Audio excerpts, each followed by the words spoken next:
اسی لیے میں کہتا ہوں کہ اسلام کو جاننے کے لیے مسلمان کو مت دیکھو، قرآن اور حدیث کو دیکھو. قرآن میں کہیں بھی نہیں لکھا ہوا ہے کہ مزار بناؤ. یہاں تک کہ اللہ کے رسول محمد صلی اللہ علیہ وسلم نے کہا کہ کوئی بھی قبر پکی نہیں ہونا چاہیے، اگر پکی ہے تو اس کو زمین سے نشر کرنا چاہیے. صحیح بخاری کی حدیث ہے کہ اگر کوئی قبر پکی ہے تو اسے زمین کے لیول پہ لے کے آنا چاہیے. مزار کو پوجنا غلط ہے، حرام ہے. میں جانتا ہوں کہ کئی مسلمان انجانے میں علم کی کمزوری کی وجہ سے وہ مزار پہ جاتے ہیں. اور میرا یہ کہنا ہے کہ بہت سا کلچر جو ہے، یہ کلچر ہمارے زندگی میں آ جاتا ہے، اور ہمارے باپ دادا پہلے کہیں نہ کہیں ہندو تو ہوں گے، تو ہمارے باپ دادا جاتے تھے مندر، تو ابھی جا رہے ہیں مزار میں. آستے آستے تبدیلی آ رہی. تو میری درخواست ہے کہ اگر آپ اسلام ان بھائیوں سے جو مزار جاتے ہیں، مسلمان بھائیوں، مزار پہ جانا بالکل غلط ہے. محمد صلی اللہ علیہ وسلم نے کہا کہ آپ قبر پہ جاؤ. اگر آپ قبر پہ جائیں گے تو آپ کو یہ احساس ہوگا کہ آپ کبھی نہ کبھی مرنے والے ہیں، تو اللہ پہ اور یقین کریں گے، آخرت پہ یقین ہوگا. تو قبر پہ جا کے ان کے لیے دعا کرنا صحیح ہے. جو آدمی مر چکا ہے ان کے لیے دعا کرو، ان کو دعا نہیں کر سکتے. You can pray for them not to them. مطلب ان کے لیے دعا کر سکتے، ان کو دعا نہیں کر سکتے. آپ سمجھ رہے؟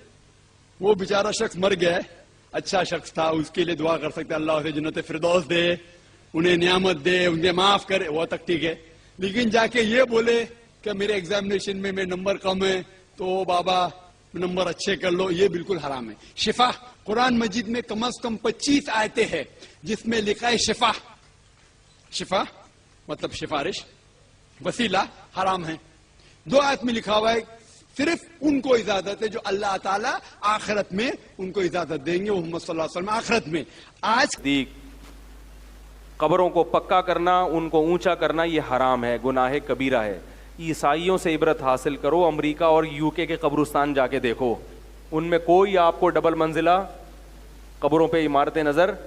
اہل کتاب میں بعض چیزیں اچھی رہ گئی ہیں، کیونکہ یہ اہل کتاب میں بھی یہی تھا کہ قبر کو پکا کرنے کی اجازت نہیں، تو وہ لوگ اس پر عمل کر رہے ہیں. آپ دیکھو امریکہ اور لندن کے قبرستانوں کا YouTube پہ وزٹ کرو تو آپ کو سادہ قبریں نظر آئیں گی، اور پاکستان لکھو گے تو آپ کو قبر کم اور وہ کوئی بلڈنگ زیادہ نظر آئے گی. وہ اور اس میں بعض دفعہ مردہ بھی نہیں ہوتا اندر، اور بعض دفعہ آدمی نہیں ہوتا، پتہ نہیں کون ہوتا ہے. کوئی چرسی ہیروئن چی مرتا ہے اس کی قبر پہ بنا لیتے ہیں عجیب عجیب. میں بھی تھائی لینڈ سے ہو کر آیا ہوں نا، وہاں میں نے بت پرستی دیکھی، تو بتوں کے بارے میں وہم ہے کہ یہ یوں کر دے گا، یہ یوں کر دے گا. تو مجھے خیال ہوا کہ جیسے ان کے پاس ان بتوں کے برحق ہونے کی کوئی دلیل نہیں ہے، توہمات ہیں، ایسے ہی ہمارے پاس مزار پرستی اور ان روحانی ٹوپی ڈراموں کے برحق ہونے کی کوئی دلیل نہیں ہے، صرف توہمات ہیں. وہ توہمات کیا ہیں؟ ہندوؤں کا نتیجہ ہے کہ ہم نے فلاں بھگوان کی منت مانی تھی، ہمارا فلاں کام ہو گیا تھا. بعض دفعہ کام ہو بھی جاتا ہے نا، تو ان کے پاس ایسے کچھ واقعات ہوتے ہیں، وہ واقعات لوگوں کو سناتے ہیں، لوگ یقین کر لیتے ہیں. ہمارے ہاں بھی جو روحانی ٹوپی ڈرامے مارکیٹ میں چل رہے ہیں، ان کے پاس بھی واقعات کی ایک فہرست ہوتی ہے. فلاں آیا تھا، میں نے فلاں وظیفہ بتایا تھا، اس کا فلاں کام ہو گیا تھا.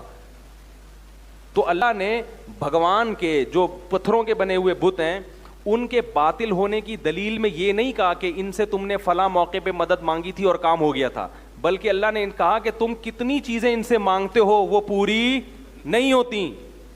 ایک دلیل یہ دی، الہم ارجل یمشون بہا، کیا ان کے پاؤں ہیں جس سے چل سکتے ہیں؟ یعنی اللہ نے بتایا کہ یہ اپنا کام نہیں بنا سکتے تو تمہارا کہاں سے بنائیں گے؟ لہذا جو کام تمہارے ہو گئے وہ انہوں نے نہیں کیے، وہ کس نے کیے ہیں؟ اللہ نے کیے ہیں. اور ان کی وجہ سے نہیں کہ وہ ویسے ہی غریبی میں کچھ کام ہو جاتے ہیں. ایسے ہی روحانی ٹوپی ڈرامے سے کسی کو فائدہ ہو گیا تو یہ مت دیکھو فائدہ ہی فائدہ ویسے ہی ہونا تھا. ہر آدمی کے مقدر میں بیماری کے بعد موت نہیں ہوتی، بہت سے لوگوں کے میں بیماری کے بعد شفا بھی لکھی ہوتی ہے. تم یہ دیکھو کہ جو اپنے آپ کے کام ٹھیک نہیں کر سکتا وہ تمہارے کام کہاں سے ٹھیک کرے. تو قرآن کا طرز یہ ہے کہ ان کے عاجز ہونے کے دلائل دے رہا ہے، اور آپ ان کے عاجز ہونے کے دلائل پہ غور نہیں کر رہے. جو کام تکے میں ہو گئے ہیں ان کو ہائی لائٹ کر رہے ہو. مجھے کینسر تھا، میں حضرت جی کے پاس گیا، کینسر ٹھیک ہو گیا. ہے بھائی میری ٹانگ ٹوٹ گئی تھی, میں فلاں کے پاس گئی ٹانگ جڑ گئی, میرے گدے میں پتھری تھی انہوں نے پھونک ماری پتھری نکل گئی. ارے اگر پتھری نکل رہی ہوتی ٹھیک ہے نکل گئی آپ کی, میں مانتا ہوں ان کی پھونک سے نہیں نکلی, ویسے ہی نکلی ہے. ہر ایک کی پتھری نے اندر رہنا نہیں ہوتا. تو یہی وہ توہم پرستی ہے جس کی وجہ سے شرک آیا ہے. فلاں نے بت کے سامنے جھکا تھا, اس کی شادی ہو گئی, اس کے بچہ ہو گیا. فلاں مزار پہ گیا تھا داتا دربار کے, تو دیکھو اس کے اولاد ہو گئی. اس کا مطلب مزاروں سے بھی ہوتا ہے. تو بھائی اگر ایسے ہو رہا ہوتا نا, آپ یہ دیکھو کتنے گئے ہیں ان کو پھر بھی اولاد نہیں ملی, اور کتنے نہیں گئے ہیں پھر بھی ہو گئی اولاد ان کو. تو قرآن کا جو دلائل بیان کرنے کا طرز ہے نا, وہ یہ نہیں ہے کہ ان سے کیا کیا ہو رہا ہے. قرآن کہہ رہے ہیں جو خود عاجز ہیں, تو جو مزار میں پڑے ہوئے ہیں چاہے وہ ولی اللہ ہی کیوں نہ ہو بھائی, وہ تو ہل نہیں سکتے, وہ قبر سے باہر نہیں آ سکتے. وہ میں نے بتایا تھا نا ایک واقعہ, ایک فالج زدہ آدمی کا فون آیا میرے پاس, آدھا دھڑ اس کا کیا ہے فالج.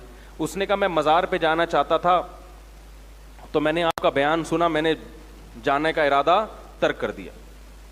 میں نے کہا چلو ایک آدمی کو ہدایت ملی اللہ کے فضل سے. پھر میں نے اس کو مزید مثال دی, میں نے کہا دیکھو آپ کا آدھا دھڑ کیا ہے فالج زدہ, وہ نہیں ہلتا. جو مزار میں بزرگ ہیں انتہائی قابل احترام, مگر ان کے دونوں دھڑ بولو بھائی نہیں ہلتے. جس کے دونوں دھڑ نہ ہل رہے ہوں وہ آپ کا آدھا دھڑ کہاں سے صحیح کرے گا بھائی. تو یہ قرآن کا اسٹائل ہے دلائل دینے کا. آپ اس میں کہہ سکتے ہو بزرگوں کی توہین ہے, توہین نہیں ہے, یہ تو ان کا عاجز ہونا بیان کیا جا رہا ہے. یہ عاجز ہونا تو اللہ نے پیغمبروں کا بھی بیان کیا ہے. عیسائی حضرت عیسیٰ کو اللہ کا رب مانتے ہیں نا, اپنا رب مانتے ہیں نا. اللہ نے کہا عیسیٰ ابن مریم کھانا کھاتے تھے, جو روٹی اور کھانے کا محتاج ہے وہ خدا کہاں سے ہو سکتا ہے. تو کیا یہ عیسیٰ علیہ السلام کی توہین کر دی اللہ نے؟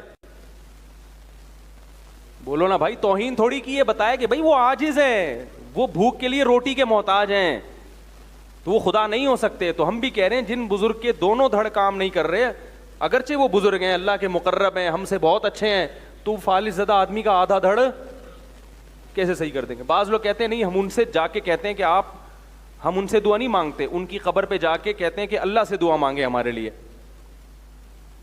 کس سے دعا مانگے؟ اللہ سے. تو سوال پیدا ہوتا ہے کہ کیا اسلاف میں یہ طریقہ تھا؟